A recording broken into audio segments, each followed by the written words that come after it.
Almost a decade and a half after the idea was scrapped, it seems that Keir Starmer is attempting to revive a policy of the Blair-era government in order to, nominally, deal with immigration. Rumours have started to swirl in the last couple of weeks that Starmer is on the cusp of introducing a new compulsory digital ID scheme, a development on Tony Blair's national ID scheme originally pitched in 2005. So in this video, we're going to explain exactly what the digital ID proposal is, the pros and cons of such a scheme, what the public think about it, and whether ultimately Starmer will succeed where Blair failed.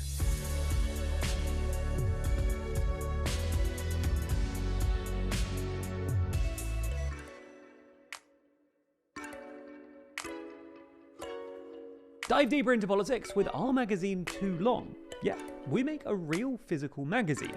In the latest issue, we discuss if Starmer just has no vision for Britain, if Farage could become Prime Minister, and ask if we're observing the end of the American order. Find out more by clicking the link in the description.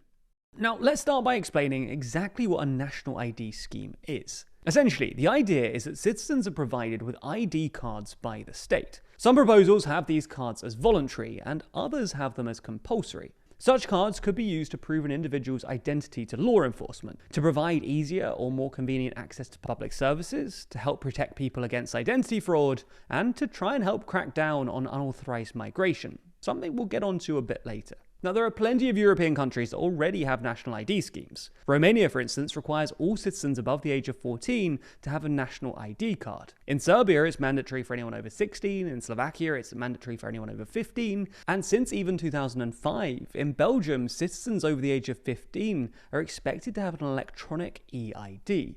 Here in the UK, we've had a somewhat varied history with national ID. It was first introduced in the First World War in order to help authorities manage conscription, and was then reintroduced in 1939 to help with national service, national security, and food rationing. National ID was, however, abolished in 1952 after it was criticised for being used for more general purposes, for example, with law enforcement, and opponents argued that this wasn't compatible with civil liberties. The policy re-entered the national conversation in the early 2000s, when Tony Blair proposed a new voluntary entitlement card. Now, it's important to note just how extensive this proposal was. It suggested that the state would hold information on every British citizen, including everywhere they've lived, their NHS and national insurance numbers, even biometric data such as digitally encoded fingerprints. It was argued that this would make the system less susceptible to forgery and make the British scheme a gold standard for identity cards. The plan was for all facets of the state, from police stations to social security offices, to use these cards to verify someone's identity. And the legislation was proposed in a way that allowed the government to, in the future, make such a card mandatory. While legislation for this did make its way through Parliament, it was ultimately scrapped by the Conservative Liberal Democrat government in 2010, as both parties opposed it. The Conservatives argued that it was too costly and would be ineffectual, whereas the Lib Dems argued that it was unnecessary.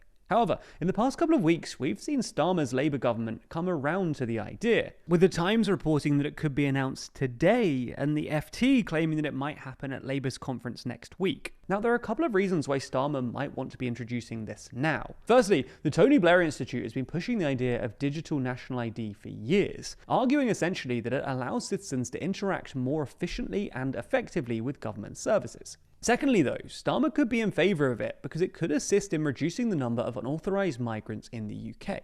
As things stand, employers and landlords have a duty to ensure that they're not employing or renting to an unauthorised migrant. Failure to carry out these checks can carry large fines. Employers can be fined £45,000 per illegal worker, and landlords can be fined up to £1,000 for a first breach. However, widespread checks are not carried out, and according to Home Office data, between 2018 and 2023, only 5,000 civil penalties have been handed out to employers, and 320 civil penalties have been handed out to landlords. Essentially then, it's quite likely that in most cases, those that criminally employ or rent to unauthorised migrants will not be caught, creating a market for those profiting from providing this kind of employment and housing. And to some migrants, this can act as a pull factor, and this is where the digital ID scheme comes in.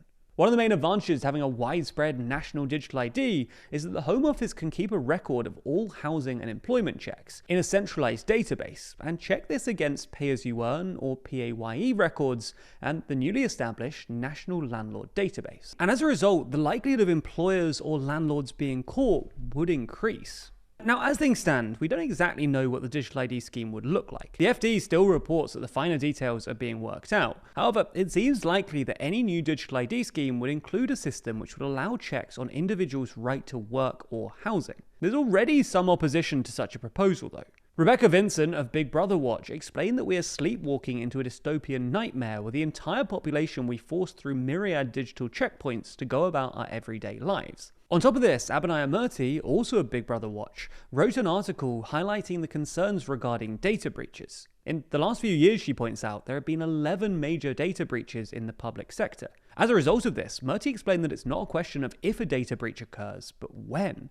Other critics, such as Conservative Shadow Justice Secretary Robert Jenrick, claim that digital ID won't prevent unauthorised migrants from getting housing or employment. Specifically, he pointed out that most employers who are employing individuals illegally are doing so knowingly. Asking them to check ID cards rather than the current checks that they're already obligated to do is not going to make a blind bit of difference to illegal migration. So while the government seems to think this could reduce unauthorised migration, there are those that are sceptical.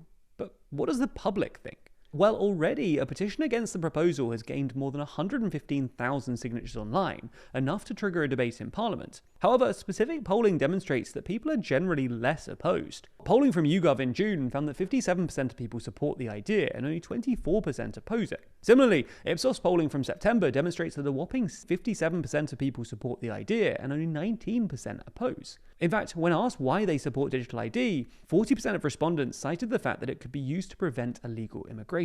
Perhaps then, with so little opposition from the public, this is a proposal that Starmer will push ahead with. The media landscape right now is moving so fast that it's quite easy to rely on just the information you already know, or the sources you've grown to trust. But what about everything you don't see? Or what if those sources you trust aren't completely honest?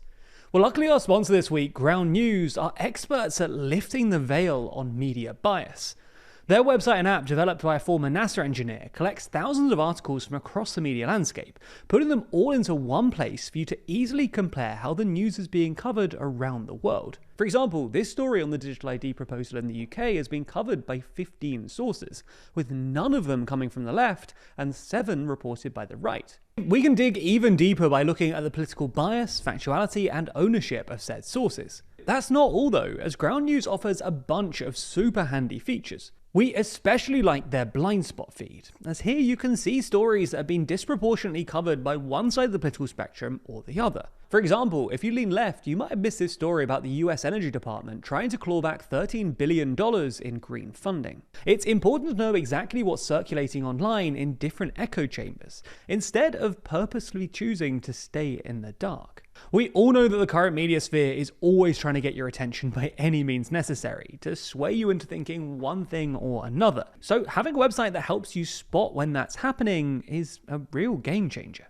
So if you're interested in staying on top of the news and trying everything that Ground News has to offer, then you can get a 40% off the unlimited Vantage Plan subscription by using the link in the description or scanning the QR code on the screen. This limited time offer is only available here, so make sure you go to ground.news/TLDR or click the link in the description to get started and support an independent news platform working to make the media landscape more transparent.